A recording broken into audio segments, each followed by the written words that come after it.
Welcome back to another edition of Fly Tying for Beginners with Jim Ashura. Today we're going to tie a very effective caddis emerger, and this is the Gartsides bubble emerger, but this one I'm going to use GSS on it. This is going to be a GSS bubble emerger.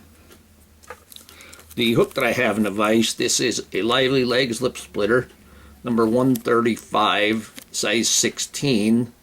It is a barbless scud shrimp hook, one extra short, one extra strong. Very nice hooks, very sharp, and they do just great. The other materials we're going to use, there's a couple things that you could use. Well, like I said, I'm going to use the GSS Olive, but the way that Jack tied these originally, he used a metallic thread, if you could see that green metallic thread, and he just puts maybe 10 wraps of the metallic thread. He just put like I said, like 10 wraps on there. But I'm going to use the GSS Olive, and the other part, or the wing, I'm just going to use, this is a piece of garbage actually if you're looking at it. This is the bottom of a grizzly hackle, and that's what I'm going to use for the wing. You can also use the after shaft feathers. I'm going to use a partridge hackle for the hackle, but the ones on these are pretty small. But when you pull a hackle, there's always that little, here we go, here's the little after shaft feather right here. You can use that, but I think this is going to be a little bit stronger. And I'm going to use black thread. Now, I was fishing the other day, and I was fishing a stock stream, but there was a ton of caddis coming off the water or flying around in the air. I'm going to go about halfway with this. Yeah, just about halfway. And the caddis were all flying in the air, and I was using just a regular nymph, a mayfly nymph, and nothing was happening.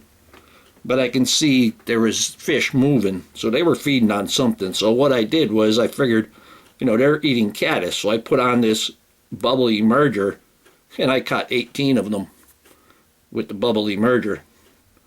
Now I'm going to put on the GSS, and I have just a little bit here. I made a batch of GSS emergers, and the stuff I always say when you use the GSS, don't just throw away the scrap, just let it fall on your clean table, and then you can use it again. Here I'm going to use it for the body here.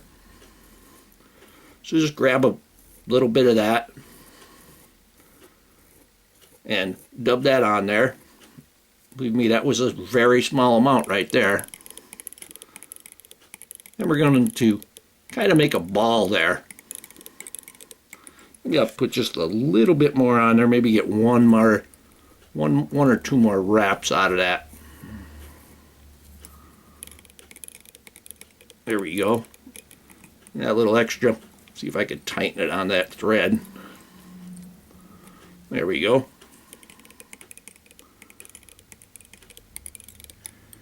Now I'm about at least 2 eye lengths from the eye of the hook. I'm going to put the wing on, and I just pulled some of that marabou type fluff from the bottom of that grizzly hackle, and I'm just going to gather it together, and this is going to be the wing. Then you could have that wing going, make it maybe twice the length of the body. Just take that and secure that.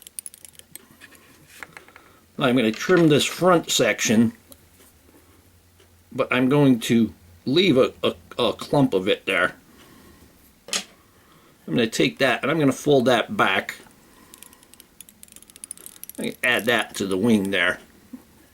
A nice puffy little wing right there. I have to level off the front here. There we go. Now I'm going to take one partridge hackle, and this is a natural partridge hackle, and it came off the bottom of the partridge skin, the part around the face or the cape of it. So I just grab my one feather.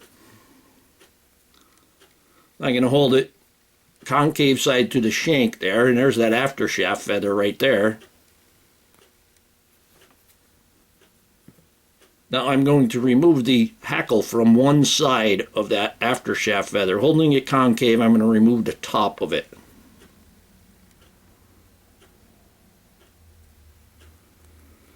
And you got to kind of go gingerly because you could rip this stem pretty easily.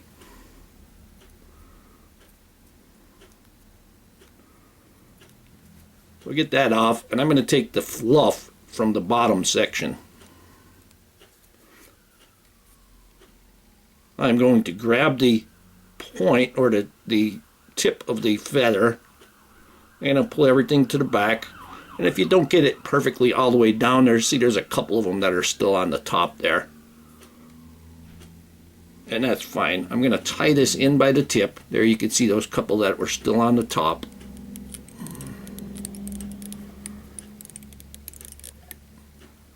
We're going to put a wrap in front. Go ahead and trim that little piece off there.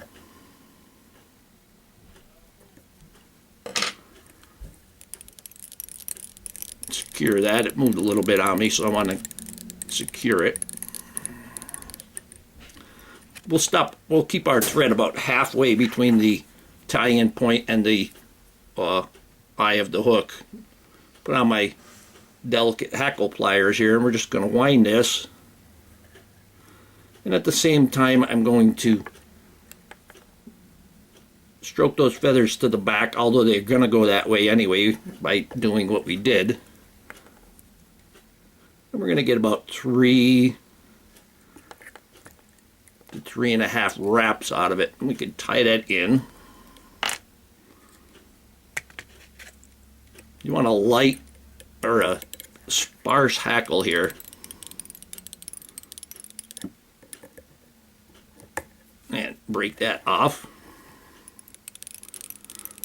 Like I said, this really works good. And come back on the hackles, maybe 1 wrap just to ensure that they're going towards the rear there.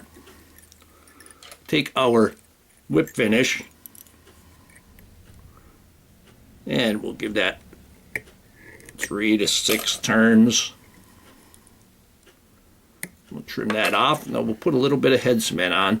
If you notice, this hook is offset with that scud hook. It's have that offset. It makes it easier, or you get a better hooking advantage there with the offset. And just put a little bit of head cement on the head.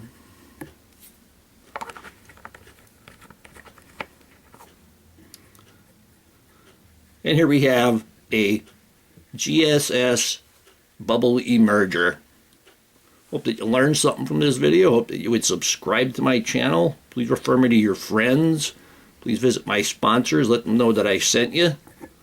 Leave comments, questions, suggestions. If you'd like to purchase any flies that I tie, go to etsy.com/shop/theflymanjim. And if you don't see it there, just send me a message and we'll figure it out. And most of all, thank you very much for watching my videos.